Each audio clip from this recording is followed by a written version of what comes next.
ले आई तू चाय। मैं बहुत देर से तेरी चाय का ही इंतजार कर रहा था। जी लाती कैसे नहीं, मुझे पता है आपकी चाय का टाइम हो गया है। जी वो मैं सोच रही थी हम कुछ दिनों के लिए अपने बेटे अभिषेक के पास चले शहर में। मेरा तो चिंकी और राहुल से मिलने को बहुत मन कर रहा है। कितने बड़े हो गए हैं, देखे हुए भी बहुत दिन हो गए हैं जी। चलिए ना कुछ दिन के लिए उनके पास जाकर रह आते हैं। इसी बहाने अपने बच्चों के साथ भी थोड़ा समय बिता लेंगे। अच्छा ठीक है, तू कहती है तो मैं अभी अभिषेक को फोन लगाता हूँ। हेलो बेटा अभिषेक। हाँ पापा। कैसा है बेटा तू? मैं तो ठीक हूँ पापा। आप बताइए, आप कैसे हैं और मम्मी कैसी है? वो बेटा, हम लोग सोच रहे थे कुछ दिनों के लिए तेरे पास शहर में रहने के लिए आ जाएं। तेरी मम्मी का बहुत मन कर रहा है चिंकी और राहुल से मिलने का। क्या पापा, शहर? अच्छा है, चले जाएं दोनों बुड्ढा बुड्ढी। मेरा तो वैसे ही जीना हराम कर रखा है यहाँ पर इन दोनों ने। काम के ना काज के, दुश्मन अनाज के। दीदी को फोन करके सब बताती हूँ इन दोनों के बारे में।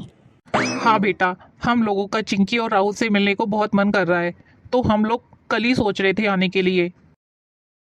पापा, आप लोग यहाँ आ रहे हैं? हाँ बेटा। पापा, दरअसल इस बार बच्चे जिद कर रहे हैं कि उन्हें नानी के पास जाना है, इसलिए मैंने भी उनसे कह दिया कि चलेंगे। आपने पहले कहा होता ना पापा, तो मैं उन्हें रोक भी लेता।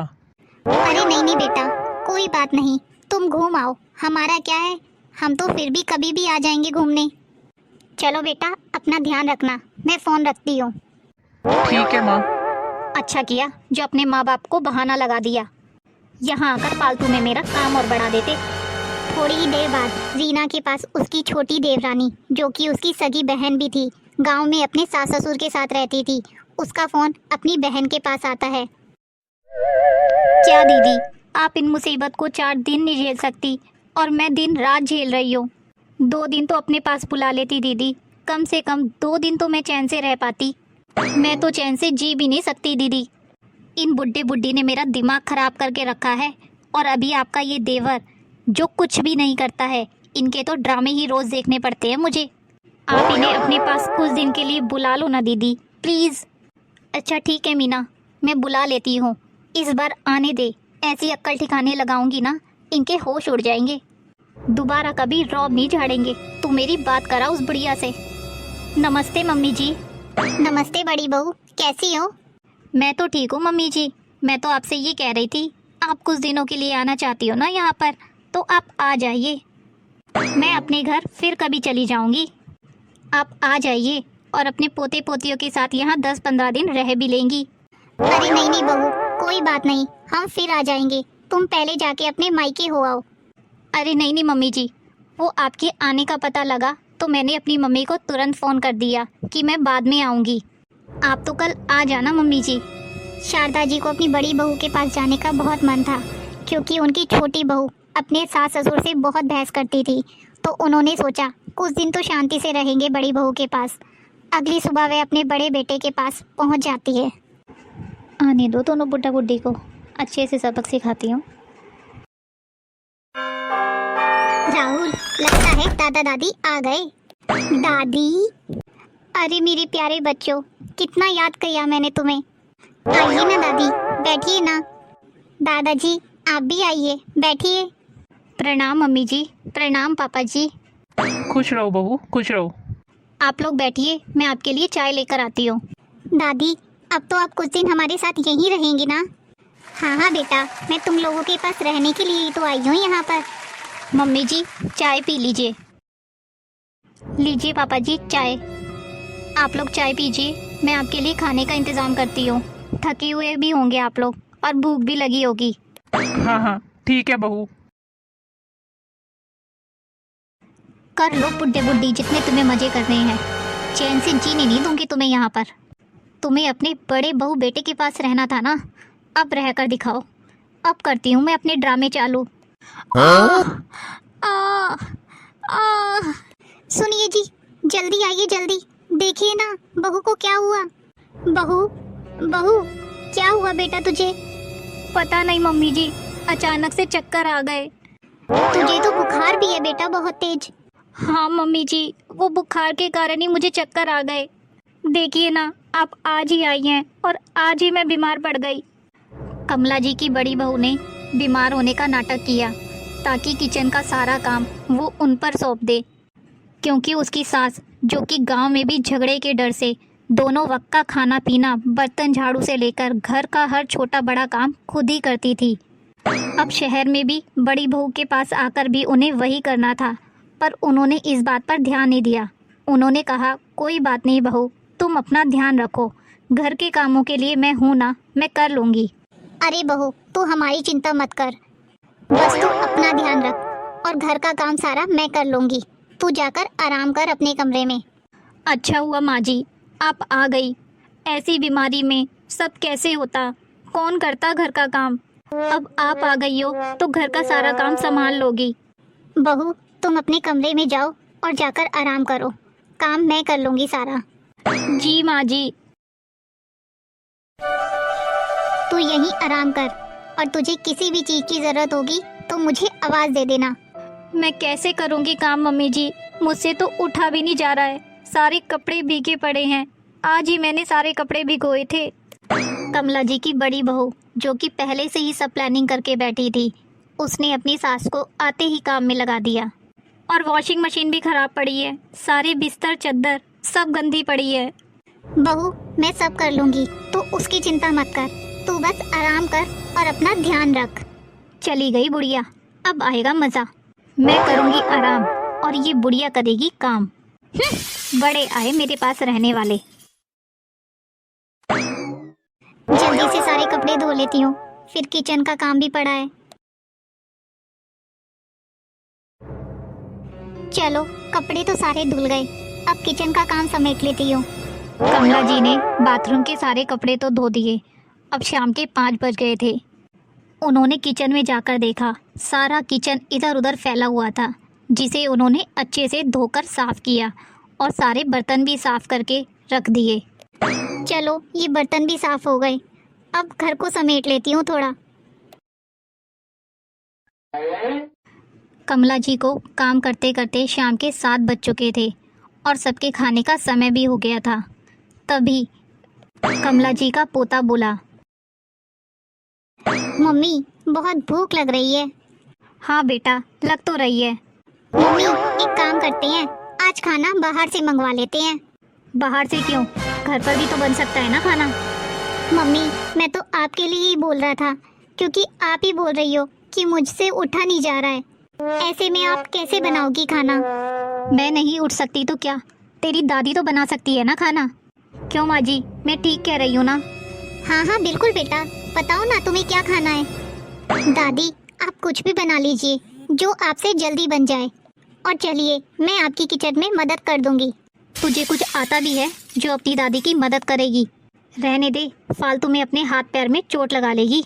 मम्मी जी, आप खुद ही बना लीजिए अकेले खाना। ठीक है बच्चों, मैं अभी तुम्हारे लिए खाना बना देती हूँ। थोड़ी देर में कमला जी ने सबके लिए आलू की सूखी सब्जी, रायता और गरम गरम रोटियां सेक दी और उन्होंने अपनी पोती चिंकी को आवाज़ दी। चिंकी, बेटा चिंकी। जी दादी। बेटा, मैंने खाना बना दिया है, तू अपनी मम्मी के लिए प्लेट लगाकर उनके कमरे में ही खाना ले जा। ठीक है दादी। मम्मी, दादी ने आपके लिए खाना भेजा है। चिंकी, एक काम कर, ये खाना ले जा और दादी को बोल कि मम्मी को ये सब्जी पसंद नहीं है, दूसरी सब्जी बना दे। मम्मी, ये क्या बोल रही हो आप? कल तो बड़े शौक से खा रही थी आप आलू, आज सब्जी में क्या हुआ? तुझसे मैंने जितना कहा है ना उतना कर, जाकर बोल दे दादी को मम्मी को ये सब्जी पसंद नहीं है। मम्मी, दादी को ऐसे परेशान करना अच्छी बात नहीं है। अब तू सिखाएगी मुझे किसे परेशान करना चाहिए किसे नहीं। तुझसे जितना कहा है उतना कर, चली जा यहाँ से। हाँ छोटी, कैसी है तू? मैं तो ठीक हूँ दीदी, आप बताइए क्या चल रहा है वहाँ पर, और बुढ़ा बुढ़िया कैसे हैं? बहुत मज़े की ज़िंदगी जी रही हूँ मैं। आते ही अक्ल ठिकाने लगा दी बुढ़िया की मैंने। आराम करने आई थी यहाँ पर, काम करवा रही हूँ सारा घर का। बीमारी का बहाना लेकर बैठ गई मैं तो। मुझसे नहीं होगी इनकी सेवा, इसलिए बीमारी का बहाना लगा लिया मैंने तो। अच्छा किया दीदी आपने, यहाँ पर मेरी नाक में दम कर रखा था इन्होंने। अब मिलेगा इन लोगों को अच्छा सबक। मेरी छोटी बहू तो थी ऐसी, और बड़ी बहू भी ऐसी निकली। अगर मैंने कमला जी को ये सब बातें बताई तो उनको बहुत ठेस पहुंचेगी। वो कितनी चाव से अपने बड़े बहू बेटे के पास रहने आई थी। अरे आप कब आए? बस अभी अभी आया। ऐसे क्या देख रहे हैं जी? देख रहा हूँ तुम अपने बहू बेटों से कितना प्यार करती हो। अभी 24 दिन यहाँ रहना है और बड़ी बहू के बारे में जो सुना वो कमला जी को बता दिया तो उन्हें बहुत ठेस पहुँचेगी, क्योंकि छोटी बहू से तो हमारा मन पहले ही भर चुका है और मन भरेगा भी क्यों नहीं। वो करती भी तो हमारे साथ गलत व्यवहार है। उसने भी हमें परेशान करने में कोई कसर नहीं छोड़ी। और अब मैंने कमला जी को बड़ी बहू के बारे में बता दिया तो उन्हें कितना बुरा लगेगा यह सोचकर। क्या सोच रहे हैं जी आप? कुछ नहीं, सोच रहा हूँ किचन में तेरी मदद ही करवा दूँ थोड़ी। बहू, ये ले बेटा, तेरी पसंद का खाना बनाया है अब मैंने। मम्मी जी, मेरा मन नहीं है, आप ये प्लेट रख दीजिए ढककर, मैं बाद में खा लूंगी। ठीक है, मैं किचन से दूसरी प्लेट लाती हूँ। दादी, आप रहने दीजिए, मैं ले आती हूँ। इतना काम तो मैं भी कर सकती हूँ ना दादी। दादी, आप जाकर आराम करो, आप जब से आई हो तब से काम में लगी हुई हो। इतना काम करते हुए तो मैंने कभी मम्मी को भी नहीं देखा। ठीक है बेटा, मैं आराम करने जा रही हूँ। मम्मी, ये सब आप क्या कर रही हो? मैं क्या कर रही हूँ? कुछ भी तो नहीं, बुखार है तो आराम कर रही हूँ। मम्मी, मैं किस बारे में बात कर रही हूँ ये तो आप अच्छी तरह से समझती हो। हाँ मम्मी, चिंकी बिल्कुल सही कह रही है। ये सब क्या कर रही हो दादी के साथ? क्यों परेशान कर रखा है आपने उन्हें? मम्मी, जब आपको पता था दादी आज आ रही हैं तो आपने इतने सारे कपड़े आज ही क्यों भिगोए? और ऊपर से मशीन खराब। यह कब खराब हुई? कल तक तो मशीन सब ठीक ठाक चल रही थी। आज मशीन को क्या हो गया? कल तो आपने मशीन में कपड़े धोए थे। और किचन में सारी दीवारों पर, टाइल्स पर ये सॉस के निशान, सब्जी के निशान कैसे आए? पूरा किचन इतना गंदा मैंने पहले तो कभी नहीं देखा। आप इतना गंदा किचन तो कभी नहीं रखती हो मम्मी। फिर आज आप नाश्ते में ऐसा क्या बना रही थी जो किचन इतना गंदा हो गया? और अब आपको आलू की सब्जी से इतनी प्रॉब्लम कैसे होने लगी? मुझे तो नहीं लगता आपको आलू से कोई प्रॉब्लम है। कल तो आप आलू बड़े शौक से खा रही थी, फिर आज आपको क्यों एलर्जी हो गई आलू से? चिंकी बिल्कुल ठीक कह रही है, आपका दादा दादी के प्रति ये बर्ताव बिल्कुल ठीक नहीं है मम्मी। तुम दोनों कुछ नहीं जानते। तुम्हें पता भी है तुम्हारे दादा दादी गांव में जो तुम्हारी चाची, जो मौसी भी है, उसे कितना दुख देते हैं, अत्याचार करते हैं। हाँ हाँ मम्मी, मुझे सब पता है। मैं गांव में रहकर आया था और मैंने वहाँ देखा भी था उन्हें। जैसा बर्ताव आप आज दादी के साथ कर रही हैं ना, उससे कई गुना ज़्यादा बड़ा वो रोज़ दादी के साथ करती हैं। घर का कोई काम नहीं करती हैं वो। घूमना फिरना, खाना पीना, फालतू के खर्चे करना, ये सब उनके शौक हैं। बस उनसे तो दूसरों की चुगली करवा लो, ऐसे ही शौक पाल रखे हैं उन्होंने। जिनके शौक दादा दादी अपनी कमाई से करवाते हैं, उसमें भी उनके इतने नखरे हैं। मम्मी, कभी आपने सोचा है जैसा बर्ताव आज आप दादी के साथ कर रही हैं, कल को मेरी पत्नी आएगी, ऐसा ही बर्ताव मैं आपके साथ करूँ तो? चुप करो राहुल, तुम अपनी माँ से ऐसे बात करोगे? क्यों नहीं कर सकता मम्मी? जब पापा को अपनी पत्नी के सामने अपनी माँ दिखाई नहीं देती तो मैं अपनी पत्नी के आगे किसी और को क्यों देखूंगा? मैं जो आज आपसे सीख रहा हूँ ना, जो आपके साथ करूँगा, तभी आपको अकल ठिकाने आएगी। चल चिंकी यहाँ से, इनसे बहस करने का और सिखाने का कोई फायदा नहीं है। दादी, दादाजी, आप लोग कहाँ जा रहे हैं? बेटा, हम लोग वापस अपने गांव जा रहे हैं। नहीं दादी, आप लोग कहीं नहीं जाएंगे, ये घर आपका है और आप जितने दिन चाहे यहाँ रह सकते हो। नहीं बेटा, अब हम लोग यहाँ नहीं रह पाएंगे। तेरी मम्मी को शायद हमारा यहाँ रहना पसंद नहीं है, इसलिए बेटा घर में खुशी बनी रहे, हम तो बस यही चाहते हैं। हम तो जैसे हैं वैसे ही अपनी गांव में ज़िंदगी गुजार लेंगे।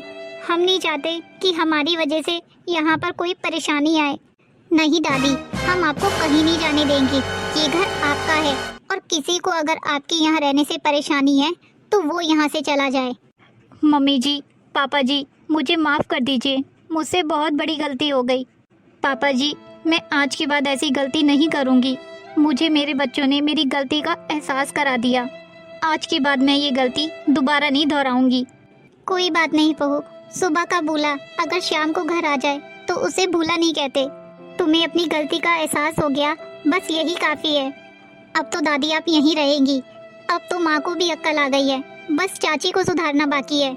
इस बार आप लोगों के साथ हम लोग भी गांव चलेंगे और अब चाची को सुधारना बाकी रह गया है, उनकी भी अक्ल ठिकाने लगाएंगे।